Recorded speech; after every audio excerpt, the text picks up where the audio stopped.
In the last 5 years, we at Puppet have surveyed more than 25,000 people. And in doing so, we've shown that DevOps tools and practices are a critical part of building a great software company.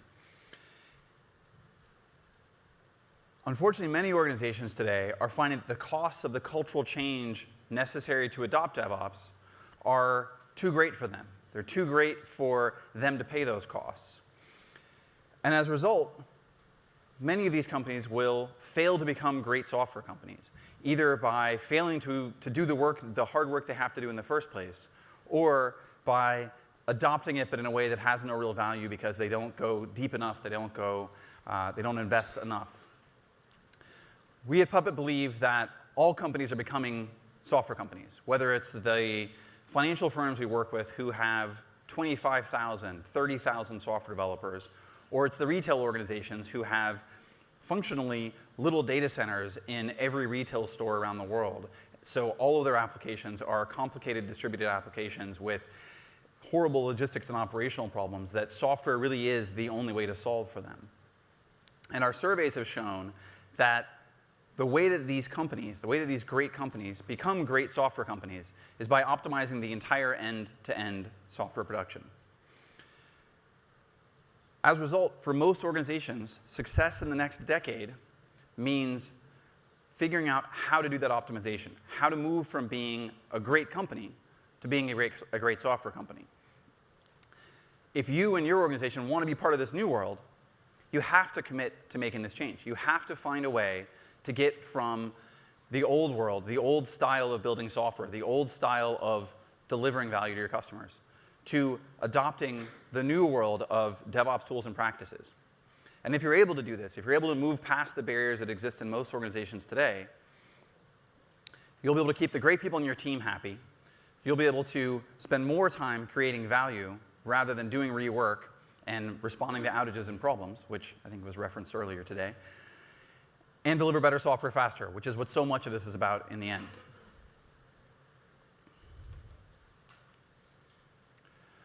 A lot of the information in this presentation and in many of the conversations we have comes from our DevOps survey. And as I mentioned, we've been doing this for 5 years. And each year we generally try to understand what are people doing, what tools are you adopting, what practices do you have, and then also, how are you performing? And we have a few criteria on which we consider performance. You can get the survey itself, which is very comprehensive, from our website, puppet.com/DevOps. And the most recent version we just released in Japanese while I was in Tokyo a couple weeks ago, which is great to see. Here are some high-level metrics that when we talk about performance, this is what we mean. For example, people who are the top performers, according to this survey, deploy more than 200 times more frequently than average organizations. As a result, they have 2,500 times shorter lead times. The time between idea and production, between I discover a problem and my customer experiences the benefit of solving that problem, that time is 2,500 times shorter for top performing organizations. And even though they're changing dramatically more often, they experience 1/3 as many failures. And when they do experience a failure, they can respond 24 times faster. And our survey showed not just that the top performers, not surprisingly, are top performers, but shows how much better they perform than their peers. And over the last 5 years, because we've been doing this survey for so long, it shows the distance between performance is actually, the distance between the top performers and the median performers is getting bigger. So the rewards for being a great software company are going up, and the costs of not making that change, of not moving into that new world, are also getting worse. Everybody I talked to is interested in DevOps. Even in Japan, every company I met with, I was very surprised. They were all aware of roughly what it was, why they would do it, how it would fit in. But many organizations, they don't quite know how to make it happen in their organization. And they recognize that the cultural change they have to go through is one of the biggest barriers to their success with DevOps. And for every reason that these companies have to get started, for every benefit they see in adopting these tools and practices, they also seem to have just as many, and often even more, reasons to not adopt DevOps, to not move into this new world. So I want to talk through some of the common objections I get to adopting DevOps, and frankly, why they're all wrong.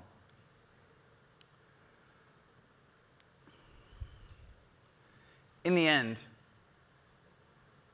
you need to, especially in the world of software, I think this is I would say a generic statement of business of why you're here as a business, but you need to be able to tie the work you do to direct customer value. You need to always say, here is why the person I'm selling this to will care about what I'm doing. And in many organizations, yes, they build a lot of software, but they don't yet really understand how to connect the software they build with the customer's problems. They don't really understand how to study the customer, how to really understand their problems, and then cause software to happen that makes that problem go away. And so they look at this and they say, well, you know, DevOps would make my people happier and make us faster, but I don't really see how it makes how I provide customer value, how I provide business value. Well, first and foremost, I think we all hate, I'll just say it, shitty software. And delivering higher quality software is itself a very, very good value. When I say quality, I don't just mean it doesn't break all the time. Because that's kind of the simplest measure of quality is it works when I try to make it work. But another measure of quality is when I'm trying to figure out what to do, I can do so. We've been talking a lot about the software systems and the data systems of airlines this week. It's been interesting watching all of the airlines over the last decade or so upgrade their software systems. And they move from this old command line world where I don't know what the actual software stack is, but you can tell the old software is all kind of text-based interfaces, but the people who use that software have been using it for 10, 20 years. It's a highly evolved, extremely basic interface, but the expert users really, really know how to use it. They move to some new system, and it's probably in many ways better software. Probably by the definitions of this conference, it's a newer technology stack. It's written with modern practices. But the people who use it have no idea how to use that software. So by their definition, which means by my definition, because they're trying to help me get somewhere in time, it's actually worse software, not because it's breaking all the time, although it probably is, but also because its users can't figure out how to use it. So as you think about how do I improve my software, how do I make it more reliable, how do I make it higher quality, your ability to update the software faster, your ability to quickly respond to customer concerns, to user complaints, all those things are tightly aligned with delivering value, making your customers happier, making your customers more likely to work with you and to come back with you again. And all of that, of course, delivers more value for you and your business.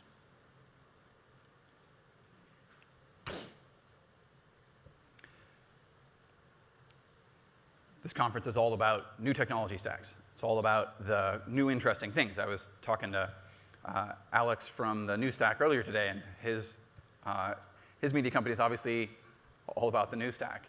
And a lot of the interesting conversations going on are all of this new world of complicated, interesting, distributed microservices, containerized, I think I got them all, public, private, anyway.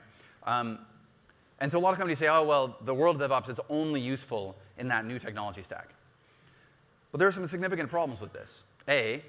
97, 98% of the world still runs in what we would consider traditional legacy environments. Now, in our world, we don't call those legacy, we call those production. But that's most of reality today. And you can't afford to ignore that reality. But in practice, it's not just that you can't afford to. There are really good reasons not to ignore it. For one, you don't have to go in and rip and replace the entire thing. You can go in and make small changes to your process, to your tools, and really have a material, significant difference in how much better that system works. Removing a lot of manual processes, removing a lot of slow and painful and error-prone processes in the 10,000, 20,000, 50,000, or even 200 machines you already have that are running critical applications today, you can make a big difference. You don't have to do it all, and it's much, much simpler than it appears. And in many cases, you can't upfront predict where an investment will deliver massive returns. We've seen this again and again where customers will invest in, they walk in with a plan and they say, well, here are these 10 things and we know the pain looks like this, and they do 2 or 3 things, and suddenly their understanding of the problem space, their understanding of the tool chain, their understanding of what is possible has changed dramatically because they went from theory to reality, and they now can better understand where there's a real difference to be made in changing their systems. So there is a ton of value in using DevOps across your entire organization. Even if you're not going to go rebuild and completely automate your entire setup, there's still a lot of value in beginning to work across the entire infrastructure. And if you don't do that, in many cases, what you're really saying is, this is only for new unimportant stuff, but all of my production still needs to work the old way. So for all of my production applications that my users actually care about, we're still going to move slowly, work poorly. But for all the new fancy stuff that no one's using yet, it's going to be super fast and we'll get to improve it all the time. That puts you in a tough spot as a business because now you're selling 2 messages to the company, and one of those messages is a stupid important message, one of those is a smart irrelevant message. You don't want to be in that kind of split brain world.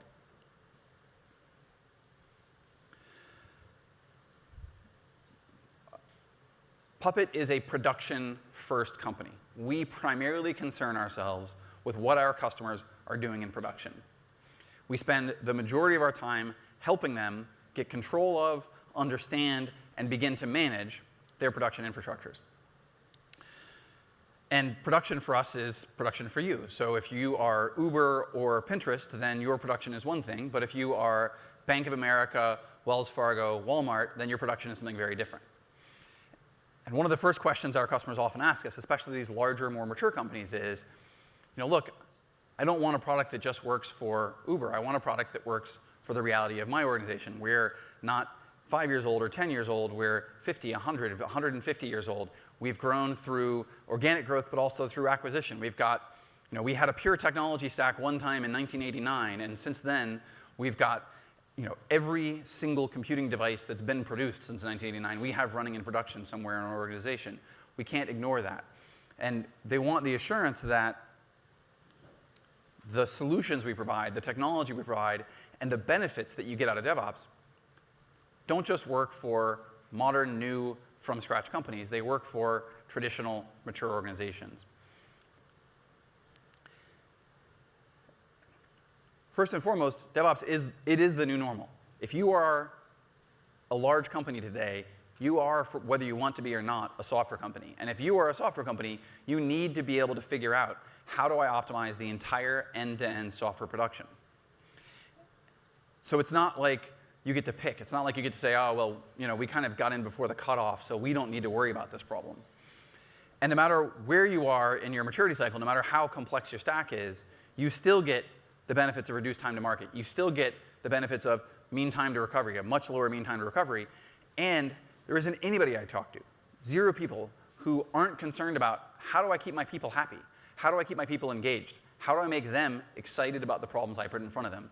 And all these benefits accrue, no matter what kind of company you are, no matter where you are in your maturity cycle.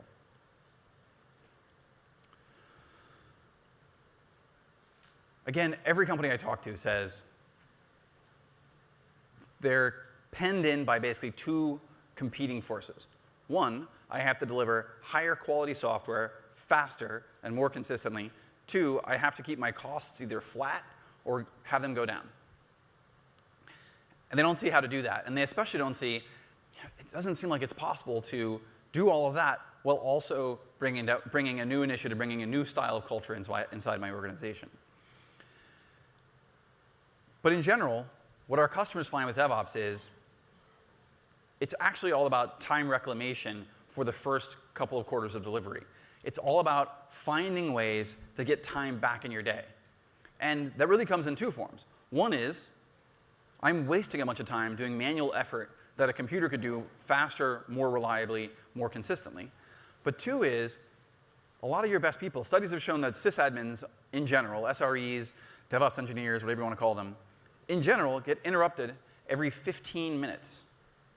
Studies have also shown it takes you 30 minutes, once you've been interrupted, and this is all people, it takes you 30 minutes to recover from being interrupted. So many people have no time to spend hours on a single hard problem. They get interrupted constantly. If that's your problem, You need to find a way to get those interruptions out of your day. You need to find a way to get more hours in your day. And once you have that, you can then take that extra capacity and do more interesting projects, do more strategic projects for the organization. So DevOps is often about reclaiming that time and reclaiming strategic time for organizations. It's not about the need to add more people. As I said earlier, we work with large, mature organizations. We work with companies who have significant regulatory and compliance requirements. And they can't just ignore them. It's not an optional conversation. And in many of these companies, these requirements are actually one of the highest costs in their organization, one of the hardest things to manage for them. So what we hear from them often is, well, we just can't. We aren't allowed to. It's against the rules. We've seen the exact opposite. Not only is it perfectly allowed to adopt new tools and practices, in fact, there's a huge amount of benefit in it. Your ability to move quickly, your ability to optimize the entire system must integrate all of your constraints. It has to integrate auditing, it has to integrate security, it has to integrate compliance. And once you've automated those processes, once you've built a single platform that, yes, delivers better software, yes, delivers higher, all the things we've been talking about, right? Faster deployments, faster recovery, lower error rate. You can build that platform and directly have it also deliver compliance. Have it also assure your auditors that you're safe and following the rules. Have it assure your security engineers, your security team, that you've done the best you possibly can to secure your environment. In fact, if you have an automation platform that doesn't do all of these at once, then most likely you're going to fail in some relatively miserable way. So it's not just that you can integrate them all, but you really need to integrate them all. And once you're able to integrate them all, it allows the entire system, not just software delivery, but software compliance, software security, all of those to move much faster, deliver higher value.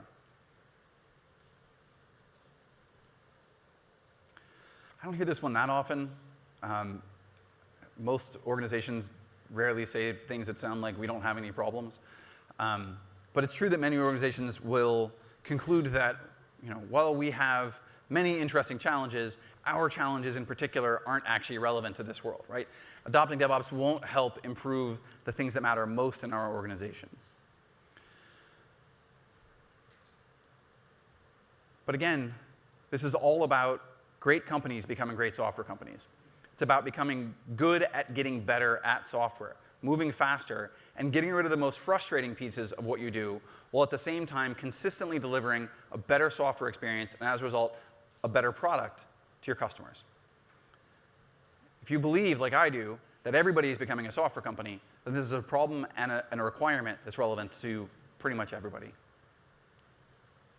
The data makes clear the benefits of adopting DevOps. And you and your teams and all the companies around us have a choice, whether you want to aggressively move into this world or let your competitors do it first. The survey says that the companies who have adopted DevOps practices and tooling are pulling away faster than ever. So individual organizations and individuals within those organizations don't have a lot of time to make a choice. Thank you very much for your time.